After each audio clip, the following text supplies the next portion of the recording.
Service level agreements. A service level agreement is a common term in quite a range of commercial agreements, where it is important to set out clearly the standards of performance which are expected of one or both parties to the contract. You may also see them described as key performance indicators or KPIs. And although the term service level agreement perhaps suggests a standalone agreement, and indeed, depending on the complexity of the arrangement, may indeed be very long and complicated, they cannot exist in isolation. A service level agreement forms part of a wider contract, often coupled with a warranty that the party will perform to the standards set out in the service level agreement. Where this is particularly important, either the whole of the service level agreement or certain aspects of it may be considered conditions of the contract, where a failure to meet the requisite levels is sufficient for a party to terminate the agreement. A service level agreement is output-based rather than input-based.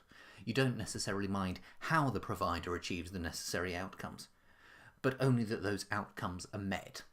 And so when you look at a service level agreement, you would expect to see what it is that the obligated party must achieve. For example, in a web hosting agreement, you may want to ensure that your website has an availability of 99.99%. You don't necessarily want to know exactly how the service provider intends to achieve this in terms of how they're going to structure their data center, have different connectivity providers, power sources, or whatever.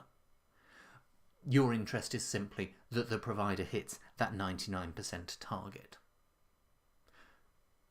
What happens if the provider does not meet the service level?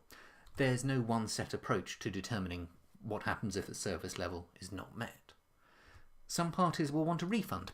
If this is the route that you're using, consider whether you could quantify on a case-by-case basis your loss and how much of a refund you're expecting. It might be easier to come up with a rough but reasonable figure in advance, a genuine pre-estimate of loss, liquidated damages, based on the degree of underperformance, than it is to try and argue once a breach has happened what it is that you should be entitled to recover, or leaving it to be determined on the basis of damage actually suffered on a case-by-case basis. Of course, make sure that your clause is upholdable as a liquidated damages clause and not unenforceable as a penalty clause. Make sure it genuinely is a realistic pre-estimate of loss for the breach of that particular service level.